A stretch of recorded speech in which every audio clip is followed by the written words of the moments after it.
मित्रांनो, ज्या नंदीने काल गाजवला होता, येता येताच 3 फेऱ्यांचा मैदान साईराज दादांचा भिवंडी गाजवला, प्रथम क्रमांक केला. त्याच्यानंतर बिंजोडमध्ये तर कहर केला होता घाटावरती आणि मुंबईमध्ये सुद्धा. आणि आता कुठेतरी बॅकफुटला होता, पण आता तो पुन्हा नावरूपाला आला आणि जाईल त्या मैदानात गुलाल घेतो. आपला वरदान 50-50. आणि आपल्यासमोर आहे परेश दादा आणि रुपेश दादा. दादा, काय बोलाल आजच्या या सावली मैदानाबद्दल? जे रविदादा पाटील आणि दरवर्षी रवी म्हात्रे आणि दरवर्षी 26 जानेवारी निमित्त हा अड्डा भरवला जातो बिंजोडचा आणि मोठमोठी नामांकित बैल येतात. बैल तर खूप इथे येतात आणि खरंच मुंबईतला सर्वात मानाचा म्हणून अड्डा समजला जातो. आणि नियोजन खूप चांगलं झालेलं आहे. फाटी वगैरे बॅरिगेट एक नंबर सगळं नियोजन झालेलं आहे. आणि बैलांना बांधायला वगैरे मस्त जागा आहे. सावली मैदान बोलतात तसं बैल सगळी सावलीमध्ये बांधली जातात. चांगलं वाटतं या अड्ड्यामध्ये आल्यावर. दादा, काय बोलाल? जसं घाटावरती हिंद केसरी मैदान, तसं या मैदानाला संबोधलं जातं हिंद केसरी मैदान. तुम्ही काय बोलाल या मैदानाबद्दल? येऊ तर आम्ही खूप पूर्वीपासून आमचा ते जन्म बी नव्हता तिथून मला वाटतं अड्डा आहे. तिथून सावली मैदान बोलतात देसाईचा, खूप जुना काळातून आहे. दादा, नक्कीच आज वरदान सोबत आपला घरचा साथ शंकर धावला आणि विजयाचा गुलाल घेतला. काय बोलाल? त्यांनी शंकरनी कुठेतरी आपला नाव ठेवला. बैल बसलीला बसून ठेवलीला आपण परत चालू केला घरचा साज मागून. खूप सुंदर गाडी पळाला. दादा, वरदान बद्दल काय बोलाल? वरदान जसा आला तुमच्या दावणीला ना, आपल्या गावाचा सोनरपाड्याचा 50-50 ब्रँड पुन्हा त्यांनी जागा केला आणि धुमाकूळ घातला मागच्या वर्षी. खूप एवढा छोटा वासरं असताना माझ्या तिकडे खूपच पळतात वासरे. सर्व छोटी वासरे घेतली तेवढी वासरे पळाली आपल्याकडे. वरदानने तर एवढा मोठा नाव केलं तर बोलू शकत नाही आपण.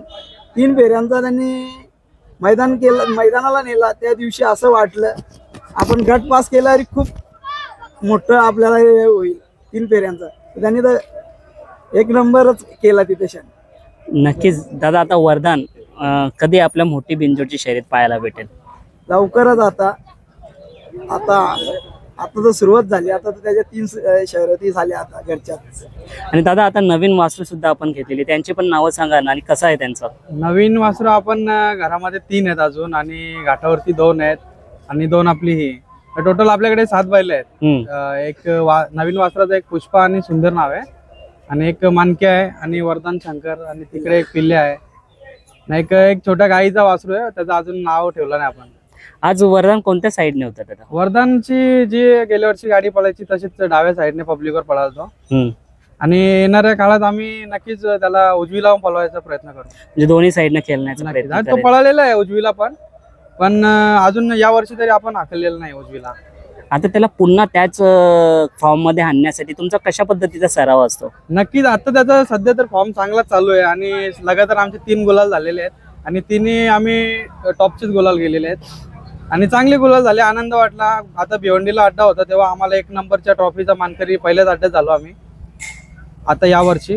मग काय बोलाल त्या ट्रॉफी बद्दल, त्या मैदानाबद्दल, जेव्हा तुम्हाला समजलं की आपल्या बैलाने प्रथम क्रमांक? आम्ही तर तेव्हा आम्ही कोणत्याही शर्यतीच्या उद्देशाने गेलोच नव्हतो. आम्ही एक फेऱ्याच्या उद्देशाने गेलेलो, पण आम्हाला एक वाटलं की कोणावर तरी नाव फिरवावा. एक नाव होता त्याच्यावर आम्ही फिरून दिला आणि तिथे असं होतं की सर्वात मोठी जी गाडी होणार तिला 1 नंबरची ट्रॉफी.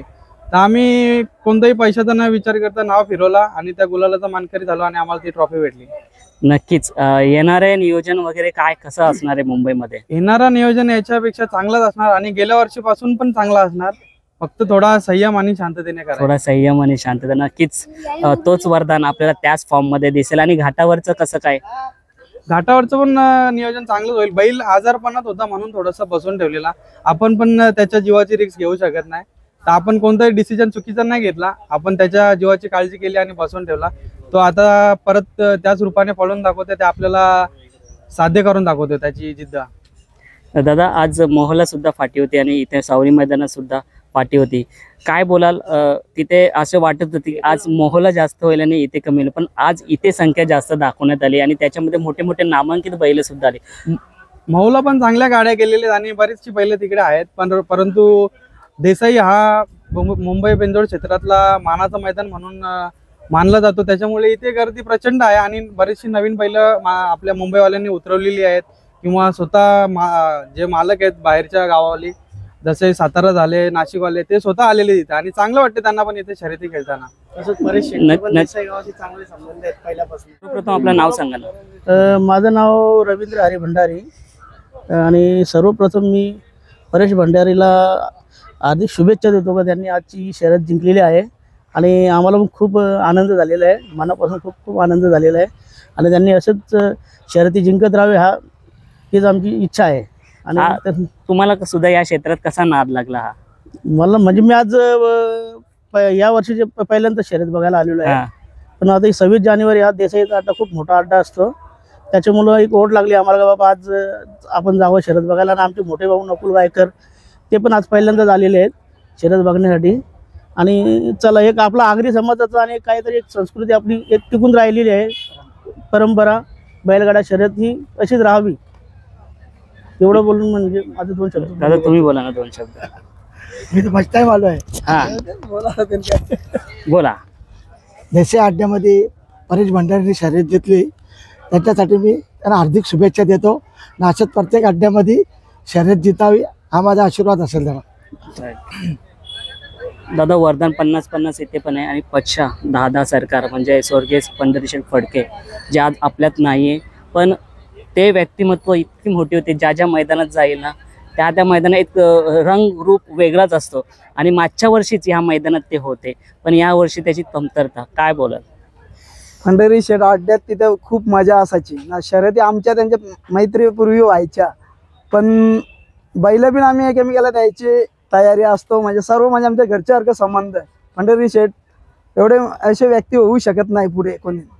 नक्कीच 50-50 ब्रँड आणि 10-10 सरकार जयेश दादा आणि ते एकत्र असायचे, त्यांची शर्यती सुद्धा व्हायची. मग आता या वर्षी पच्छा 10-10 किंवा आपला 50 वरदान किंवा त्यांच्या लावणीतलं कोणता बैल एकत्र पळताना दिसतील का? 100% त्याही सांगाल तेव्हा आपण त्यांना बैल देणार. आपण शेठसाठी आपण कधी पण त्यांना बैल देऊ शकतो आपण.